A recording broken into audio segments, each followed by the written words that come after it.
അപ്പോൾ ഇതാണ് നമ്മൾ ഇൻസ്റ്റിറ്റ്യൂഷൻ്റെ പുറകു ഭാഗം. ഇതൊക്കെ ഉണ്ടോ, ഇതാണ് നമ്മൾ ഇൻസ്റ്റിറ്റ്യൂഷൻ ഗൈസ്. ഇതൊക്കെയാണ് നമ്മൾ ഇൻസ്റ്റിറ്റ്യൂഷൻ. ഇവിടെയൊക്കെ കുറച്ച് കാടൊക്കെ പിടിച്ചിട്ടുണ്ട്. ഇവിടെ പേടിക്കേണ്ടിട്ടില്ല, ഇവിടെയും കുറച്ച് കാടൊക്കെ ഉണ്ട് ഗൈസ്. അപ്പം ഇങ്ങനെ പോണത് ഒരു ചെറിയൊരു തെങ്ങുണ്ട്. പിന്നെ ഇവിടെ കുറേ പിള്ളേരൊക്കെ ഇങ്ങനെയൊക്കെ കുറേ വണ്ടികളൊക്കെ പാർക്ക് ചെയ്യുന്നുണ്ട്. അപ്പോൾ ഇവിടെ പിള്ളേരെന്ന് വെച്ചാൽ ഇവിടെ കുറേ ഉണ്ട്. കാനിങ്ങിൻ്റെ പിള്ളേരുണ്ട്, കാനിങ് പഠിക്കാൻ വരുന്നവരുണ്ട്, ബേക്കറി ഉണ്ട്, ഫുഡ് പ്രൊഡക്ഷൻ ഉണ്ട്, ഫുഡ് ആൻഡ് ബിവറേജ് ഉണ്ട്, ഫ്രണ്ട് ഓഫീസ് ഉണ്ട്, ഹൗസ് കീപ്പിംഗ് ഉണ്ട്. അപ്പോൾ പല ഇതായിട്ടാണ് ഈ കോഴ്സുകളൊക്കെ വരുന്നത്. 1 വർഷത്തെ കോഴ്സാണ് ഗൈസ്. അപ്പോൾ ഇത് പഠിച്ച് ഇറങ്ങുന്നവർക്ക്, നന്നായിട്ട് പഠിക്കുന്നവർക്ക് നല്ലൊരു ജോലി കിട്ടും. ഇവരൊരു വിനോദസഞ്ചാരത്തിൻ്റെ ചെറിയൊരു ബാങ്ക് എടുക്കേണ്ടി വെച്ചിട്ട് പ്രവർത്തിക്കാറില്ല. പിന്നെ ഇതൊക്കെ നിങ്ങൾക്ക് പരിചയമാണ്.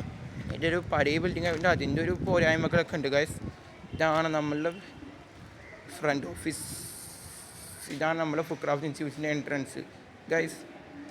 അപ്പോൾ ഇത് എന്ത് ചെയ്താലും കാരണം ഇവിടെ പ്രിൻസിപ്പളുടെ റൂമുണ്ട്. നമുക്ക് നമ്മളുടെ ക്ലാസ്സിലേക്ക് പോകാം, ഫ്രണ്ട് ഓഫീസ് ബാച്ചിലേക്ക് ഗൈസ്. ഇതാണ് ബാച്ച് കേട്ടോ. പിള്ളേരൊക്കെ അവിടെ ഇരിക്കുന്നുണ്ട്. പിന്നെ ഇതൊക്കെയാണ് അപ്പുറത്തെ ബേക്കറി സെക്ഷൻ ഉണ്ട്. പിന്നെ ഇവിടെ കുറേ സെക്ഷൻ ഉണ്ട് ഗൈസ് കണ്ടോ. ഇതൊരു ബേക്കറി കോൺഫറൻസിൻ്റെ ലാബാണ്. ഇവിടെ പിള്ളേരൊക്കെ അങ്ങനെയൊക്കെ ഉണ്ട്, കുറേ പേരുണ്ട്. ഇതൊരു എൻട്രൻസ്. ഇവിടെ വരുമ്പോൾ ഇതാണ് നമ്മളുടെ റിസപ്ഷൻ പോലത്തെ ഒരു സംഭവം. പക്ഷെ ഇവിടെ ഇപ്പോൾ ആരും ഇല്ല. പിന്നീട് നമ്മളെ ഇൻസ്റ്റിറ്റ്യൂഷനും പിന്നീട് ഇങ്ങനെയൊക്കെ. എൻ്റെ ഏതായാലും പഠിക്കാൻ +2 കഴിഞ്ഞിട്ട് പെട്ടെന്ന് ജോലി കിട്ടണമെന്ന് ആഗ്രഹമുള്ളവർക്ക് ഇങ്ങോട്ട് വന്ന് പഠിക്കാൻ നല്ല ചാൻസുള്ള സ്കോപ്പാണിത്. ഫുഡ് ക്രാഫ്റ്റ് ഇൻസ്റ്റിറ്റ്യൂഷൻ അടിപൊളി എന്ന് വെച്ചാൽ അടിപൊളിയാണ് നമ്മളുടെ ഫുഡ് ക്രാഫ്റ്റ് ഇൻസ്റ്റിറ്റ്യൂഷൻ. വന്ന് പഠിച്ചാൽ നിങ്ങൾക്ക് നല്ലൊരു സ്കോപ്പിൽ ജോലി കിട്ടും. ഇവിടെ കുറേ വണ്ടികളൊക്കെ വർക്ക് ചെയ്തിട്ടുണ്ട്. ഇത് അവരൊരു ഹോസ്റ്റൽ പോലൊരു സംഭവം ഉണ്ട് ഗൈസ്. പക്ഷെ അത് പ്രിൻസിപ്പളോട് ചോദിച്ചപ്പോൾ അത് നവീകരിക്കാത്തതുകൊണ്ടാണ് അത് തുറക്കാട്ടെന്ന് പറഞ്ഞത്. അപ്പോൾ എൻ്റെ നവീകരിക്കട്ടേനും പ്രാർത്ഥിക്കുന്നത്. എൻ്റെ ഇത് നവീകരിച്ച എത്ര പിള്ളേർക്കോ താമസിക്കാറ്റും. ഞാൻ ആ ഭാഗത്ത് പോയി വീഡിയോ എടുക്കാത്തതാണ്. എൻ്റെ നവീകരിച്ച ശേഷം തുറക്കുകയാണെങ്കിൽ അതിൻ്റെ ഒരു വീഡിയോ ഞാൻ ചെയ്യും. എൻ്റെ ഗൈസ് എങ്ങനെയുണ്ട് നമ്മളുടെ ഇൻസ്റ്റിറ്റ്യൂഷൻ? ഇതാണ് നമ്മളുടെ ഇൻസ്റ്റിറ്റ്യൂഷൻ ഗൈസ്. ഇതാണ് ഉൾഭാഗം നമ്മളുടെ ഇൻസ്റ്റിറ്റ്യൂഷൻ്റെ. പിന്നെ മേലേക്കൊക്കെ ഞാൻ പോകാത്തതാണ്.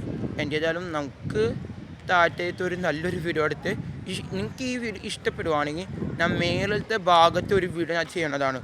നമ്മൾ ഇതിൻ്റെ 3 നിലയുള്ള 2ഉം 3ഉം നില ഞാൻ ചെയ്യും. അപ്പോൾ എൻ്റെ ഗൈസ്, അപ്പം നമ്മൾ ഇതാണ് വീഡിയോ. ഇതാണ് നമ്മുടെ ഉൾഭാഗം. എനിക്ക് ഇഷ്ടപ്പെട്ടാൽ നിങ്ങൾ ലൈക്ക് ചെയ്യാനും സബ്സ്ക്രൈബ് ചെയ്യാനും നിങ്ങൾ മറക്കരുത്. ഞാൻ പല വീഡിയോസും ചെയ്യുമ്പോഴും എനിക്ക് ലൈക്സോ സബ്സ്ക്രൈബേഴ്സോ വ്യൂസോ ഒന്നും കിട്ടില്ല ഗൈസ്. അതിൻ്റെ ഒരു വിഷമമാണ്. അതുകൊണ്ടാണ് ഞാൻ എൻ്റെ പഠിക്കാൻ ഇൻസ്റ്റിറ്റ്യൂഷൻ്റെ ഒരു വീഡിയോ ചെയ്യാനും വെച്ചത് ഗൈസ്. അപ്പോൾ ഇത്രേ ഉള്ളൂ. അടുത്ത വീഡിയോയിൽ കാണുക. Till then bye bye. എൻ്റെ ഏതായാലും ഇതാണ് നമ്മുടെ ഇൻസ്റ്റിറ്റ്യൂഷൻ. അപ്പോൾ ഈ വീഡിയോ ഇഷ്ടപ്പെട്ടെന്ന് വയ്ക്കുന്നു. അടുത്ത വീഡിയോ കാണുക. Till then bye bye.